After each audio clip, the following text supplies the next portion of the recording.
Ce frère, qu'Allah le guide, il nous donne une interprétation de ce verset. Pour lui, c'est une preuve de la véracité du Coran. NASA vient de prouver la véracité du Coran sans même le savoir. Grâce à leur télescope spatial James Webb, nous avons eu droit à une collection de photos sublimes. Ce que vous voyez là, ce sont des nébuleuses. La présence d'un grand nuage de gaz et de poussière dans l'espace, où naissent des étoiles. Celle-ci est la nébuleuse de la Rosette, un phénomène cosmique qui ressemble étonnamment à une rose que l'on peut trouver dans l'univers. Et même si c'est déjà incroyable, il y a 1400 ans, Dieu nous a révélé un verset qui nous parle de cet événement cosmique.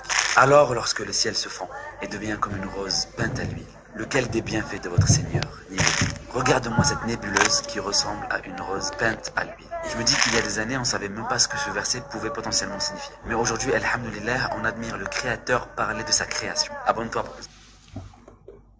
Ne vous abonnez pas pour ce contenu. Bon, mon frère, où est-ce que tu nous as ramené ce tafsir? D'où est-ce que tu nous as dit que quand Allah Azza wa Jalla dit وَإِذَا انشَقَّتِ السَّمَاءُ فَكَانَتْ وَرْدَةً كَالدِّهَانِ. On va aller lire les Mufassirin, ce qu'ils disent. Il faut arrêter de faire le tafsir de sa tête, Allah yajazik, qu'Allah te fasse miséricorde. Donc ici, en revenant aux exégèses des versets en question. Puis quand le ciel se fondra, il deviendra alors wardatan kaddihan. Sourate 55, verset 37.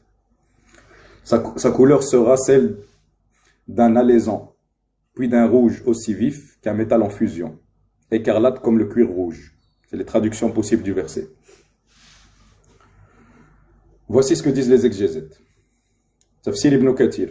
Lorsque le ciel se fondra le jour du jugement et deviendra alors wardatan kaddihan, c'est-à-dire qu'il fondra comme le magma. Donc le verset Akhil Karim n'a rien à voir avec ce que tu vois comme image de synthèse de la NASA et de James Webb, qui ne sont rien d'autre que des images générées par ordinateur devant lesquelles beaucoup, et pas que toi, même des grands prêcheurs de la sphère arabophone se sont extasiés en disant Subhanallah, Masha'Allah, Tabarakallah, sans aller chercher le pourquoi du comment. Ces images de synthèse que tu considères comme étant une preuve de la véracité du Coran, comme si on avait besoin de ces kadaba pour nous prouver la véracité du Coran. Le Coran, il est dans le Lawh al-Mahfouz depuis le début, avant même la création des cieux et de la terre. D'accord? Et ce verset-là, comme ils le disent les Mufassirin, et si tu lisais un minimum, Akhil Karim, t'aurais compris que ce verset part du jour du jugement dernier, et non pas des images de James Webb. Qu'est-ce qu'il nous dit Ibn Kathir ici? Lisons ensemble, on va rien inventer de nos têtes.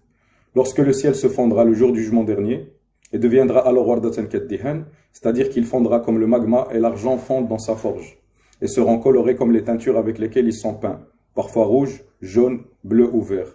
Et ce en raison de la gravité de la situation. La gravité de la situation, pas la gravité de Einstein. Et ce en raison de la gravité de la situation et de l'effroi du jour de l'immense de la résurrection. L'imam Ahmad, radiyallahu anhu wa rahimahullah, rapporte, d'après Anas ibn Malik, que le messager d'Allah, sallallahu alayhi wa sallam, a dit « Les hommes seront ressuscités alors qu'une pluie fine tombera du ciel sur eux. » Il est dans le hadith 13814. Pardon. Bon. Sahih li ghayrihi d'après l'Arnaout, Shu'aib l'Arnaout. Ok. Pour Ibn Abbas, radiyallahu anhu, il dit wardatan kaddihan. Donc, ici, c'est pas l'explication de Zakir Naik, qu'Allah lui pardonne. Hein.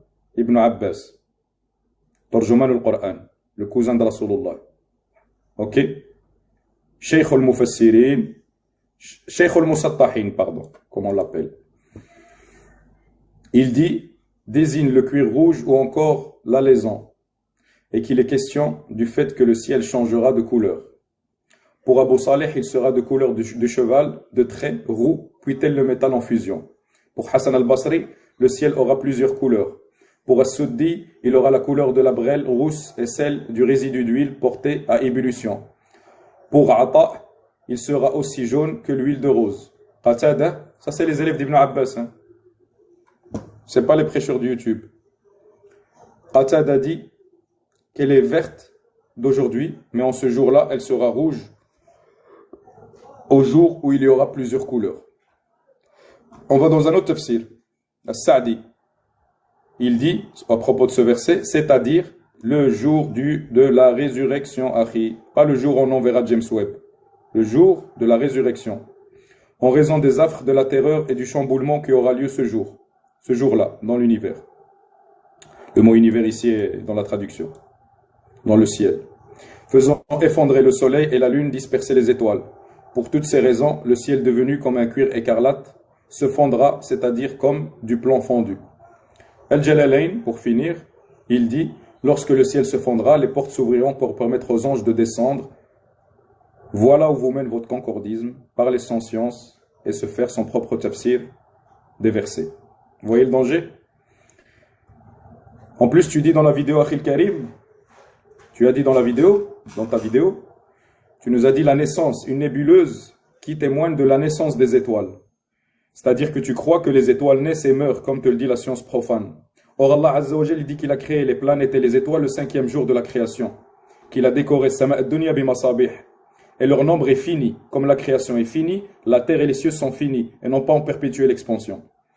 Ce qui fait que les étoiles et les constellations, telles que toutes les civilisations les ont connues depuis toujours, elles sont toujours les mêmes et resteront toujours les mêmes jusqu'à ce que Allah Azza wa Jal les fera tomber sur terre et les éteindra. C'est ce jour-là qu'elles s'éteindront. Elles sont créées et non pas naissent. C'est pas des bébés, c'est pas des œufs de poule, c'est pas des poissons. Les étoiles, c'est une création finie et terminée, achevée. Et donc dire que des étoiles naissent, c'est contredire le Coran en soi.